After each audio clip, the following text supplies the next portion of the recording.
So one of my biggest struggles in the SedgeTool shop has been this wall.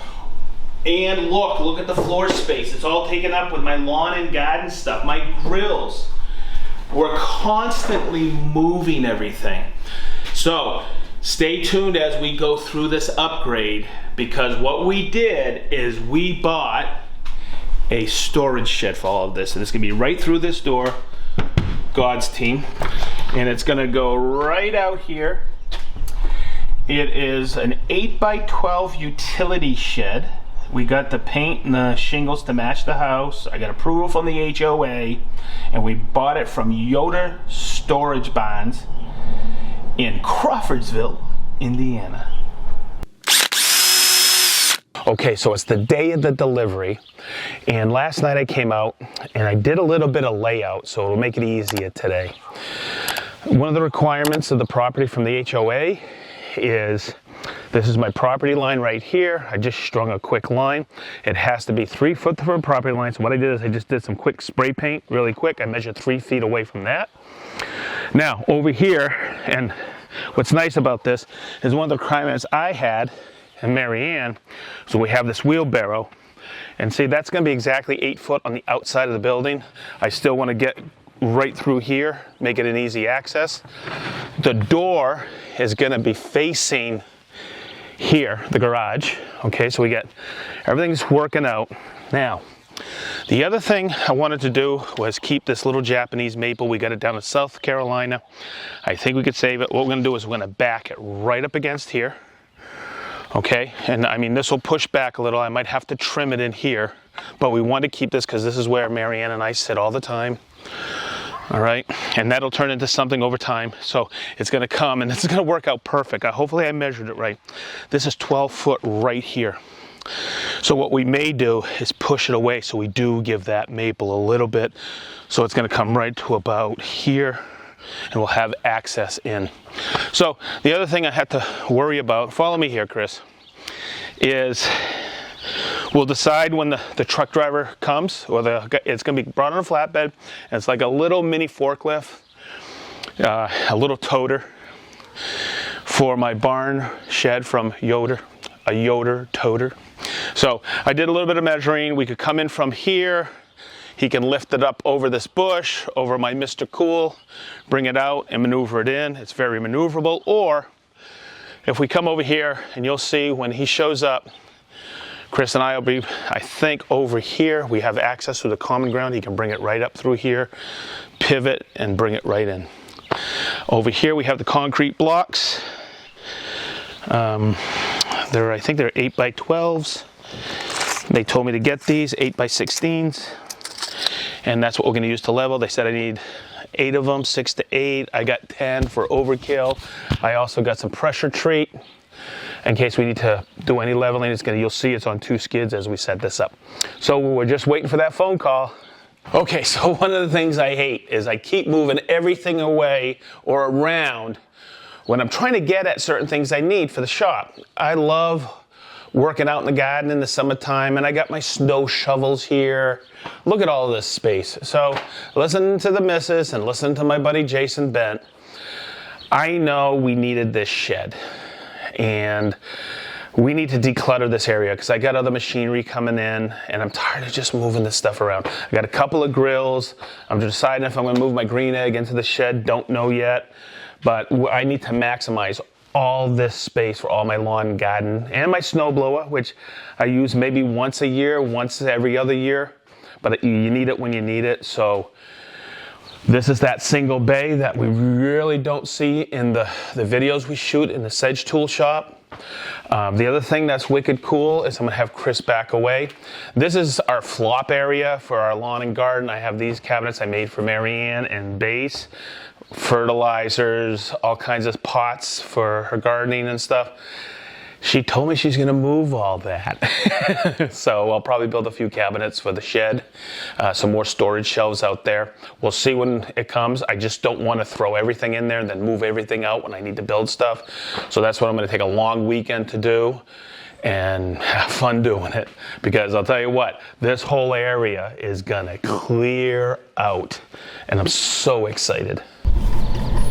That's my shed. I wish it was the big one, but that's my shed. It's a lot bigger than I remember. And check it out, it's 8 on the outside, 12 foot long. That's what I could get here at the HOA. So this is called a mule, and that's what he's gonna transport it all the way over here. We're gonna come in the common ground, and we're just to the north of that swing set. He's gonna bring it up, turn it around, door's gonna face the garage, and we'll see how it goes.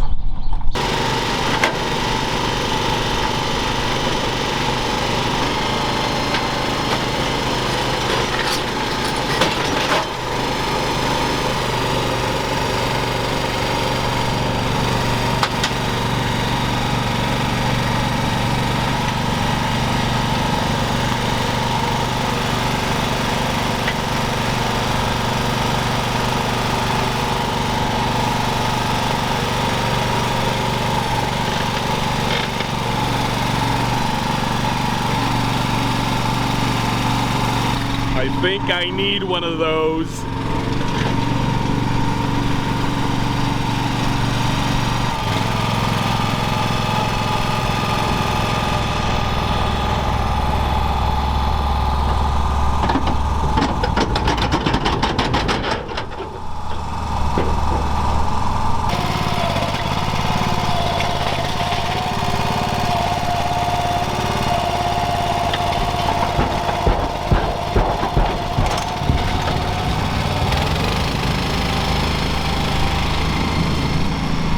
And you'll see it's on these skids right here. Those 4.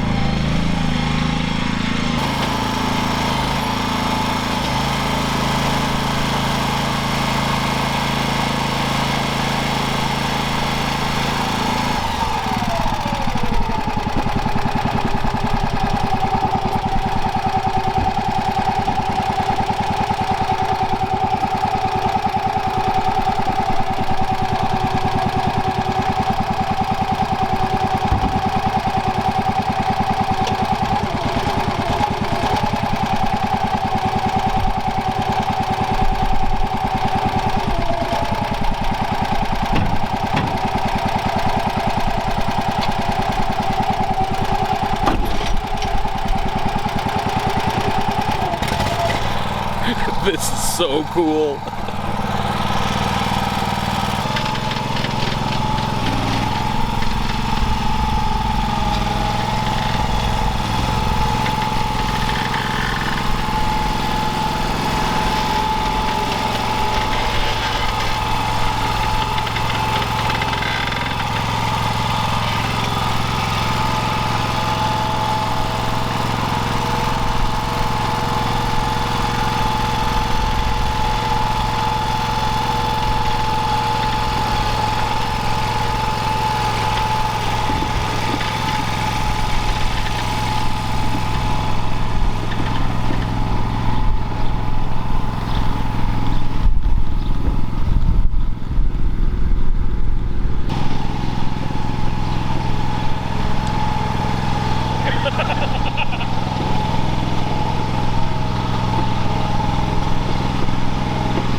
Believe this machine can get that 0 turning radius. It's absolutely amazing.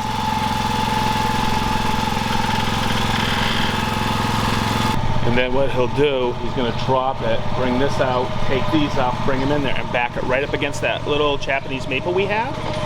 And then what's going to happen is he'll be able to push it right up against there, and then do his final tweaking exactly on the lines. It's absolutely amazing how he's done this.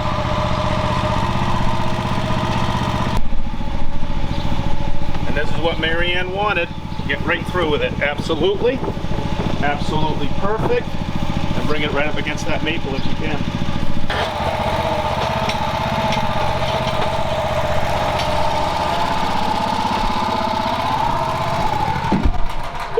Nice. Now we just got to level. We'll be fine. Now he's going through the leveling process.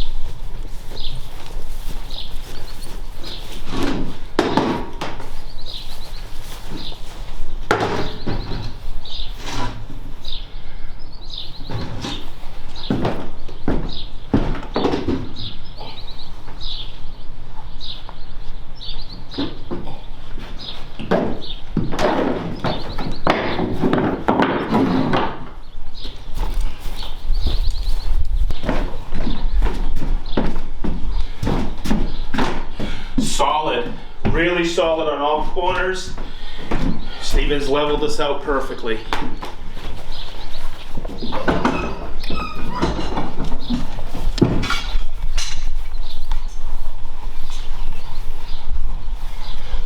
And what's really cool is it worked out and we get to save our Japanese maple. Oh yeah, baby. Look at this. I found my special purpose. So as you can see, I got the keys. It's lockable. I'll probably put a little more security on there. I installed my Allo camera right there. We just got a new one. That way there, we can have visibility. It's kind of blocked in here. But wait till you see what we do out here. Marianne's got some grand plans for us. I also want to point out, this guy Steven from the delivery service, you know that 3-foot line I drew on there? Look how perfect this is. Okay, as we come back, Chris, you can stay right there. I'm gonna eyeball this, but I'm looking right here. It's perfectly in line, exactly where I wanted to drop. And over here, Chris, come on. I'll show you right here. Oh, last night I laid awake because that little Japanese maple means so much to Marianne. I took it off my buddy Jim's property. They gave it to us. Brenda and Jim did, little saplings like this, and one of them weathered it. That has been moved from the other side to here, and we just wanted to keep it. So Marianne's got, like I said, some more plans. It looks like I'll be doing some flower boxes, maybe a little mulching. I'm gonna take care of everything, but everything is level, square, just the way I want it. So there you go. Wow! It's like a miracle. I took everything off the wall and I started to rearrange the shop, and boy did it open up. So now we're gonna go through the process of really spreading things out so it has a real open feel in here. And boy, wait till you see the shed. It was effortless. So a quick hint for anybody out there who's getting the shed and you start to move things in, take a 3-day weekend like I did over the July 4th weekend, and I took my time to maximize the space in the shed. Come on, follow me. And I have a few things that are outside right now, but you'll see where I built some shelves. I organized everything over here. Hopefully, Chris, we get some good video of this. And I took my time and made sure I organized it piece by piece. So you'll see I still have plenty of room. So I hope you enjoyed this, the process of getting a new shed. We'll eventually have a video. I'm going to build a ramp to get the wheelbarrow in and out, and the green egg and grills for the winter. So as we always say, be positive and stay sharp.